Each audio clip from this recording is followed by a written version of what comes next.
Okay, now we're going to start with our prawn cocktail pasta salad.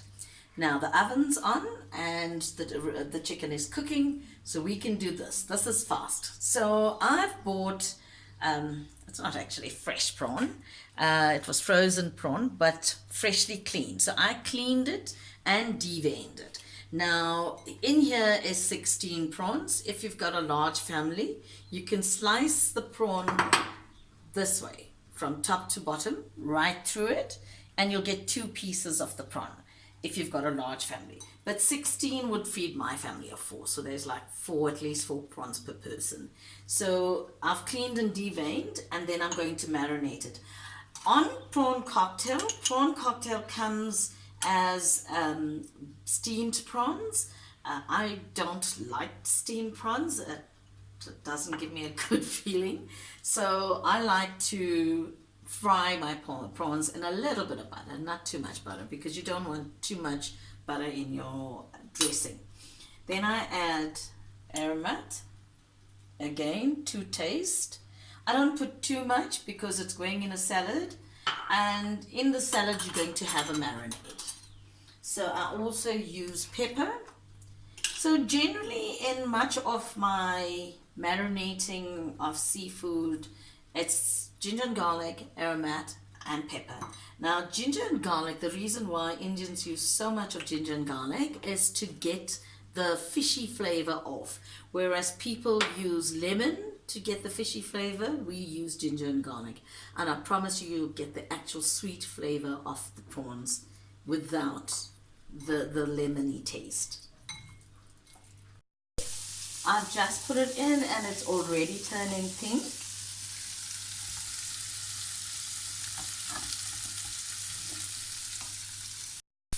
Okay, as you can see, it's now all pink and it is cooked.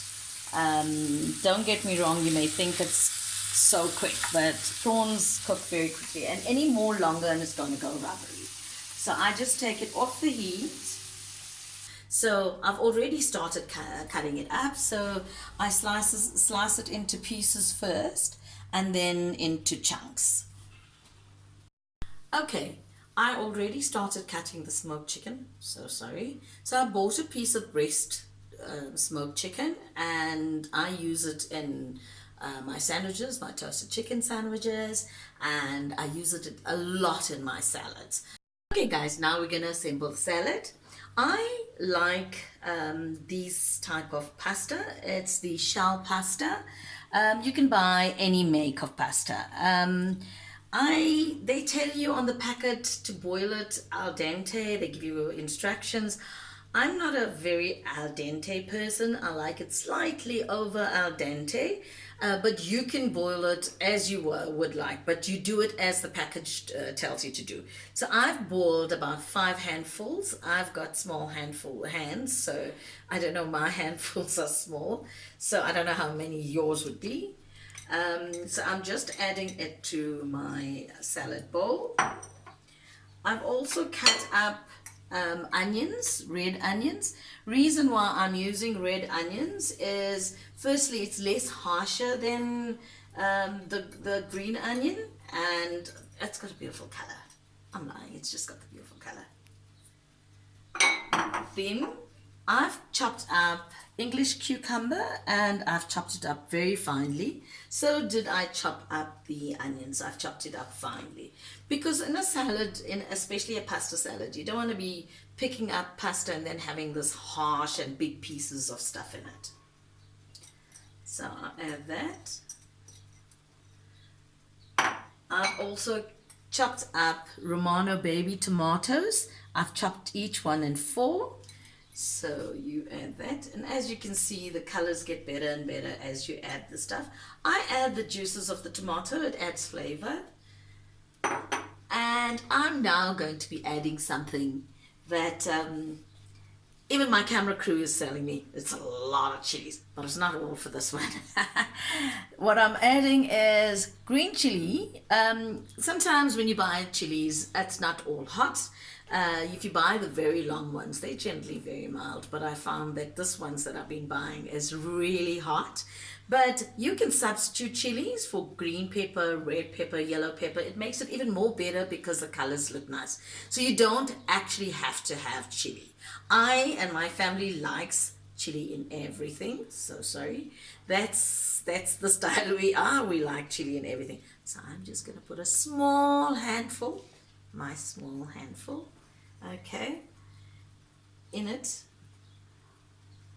You can put as much as you like. So you can use a spoon to mix. For now, I like to just mix it and break up the pastas because sometimes the pastas do stick. Even if you rinsed it and put oil, it still sometimes does stick. So as you can see, it's looking very pretty. You will then add your smoked chicken pieces. So that's why I told you, you don't need to have too much of pasta. 5 handfuls of a pasta is enough for a family of 4 because once you put the chicken and the prawn, it comes a lot. So now we're going to be adding the prawn.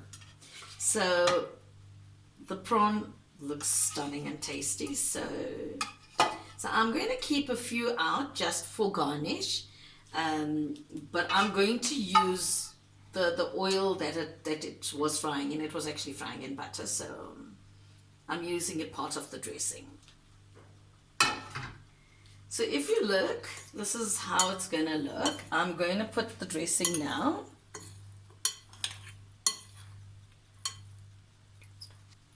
Okay, the next ingredient we're going to be using is mayo, but I don't use mayo. I like creaminase. I also used to use salad cream, but if I use mayo, I use a little bit extra sugar because I'm not a sour person. As you can see, I'm sweet. So I like everything sweet. So I've added about 3 tablespoons of mayo or creaminase, and you will find if you see that any pasta has got no dressing, then you put more mayo. So the actual prawn cocktail, the sauce for the prawn cocktail is generally mayonnaise and tomato sauce. Now, I don't like tomato sauce, so I like chili sauce, sorry. So you can use any sauce you like, non-chili sauce, or use the normal tomato sauce, but I like chili sauce. So I'm using sweet chili sauce, again, sweet. Well, voila, this is how it looks all plated up. I've got the prawn salad in the cups of cos lettuce and the mash in between with the chicken. I hope you enjoy. Bon appetit.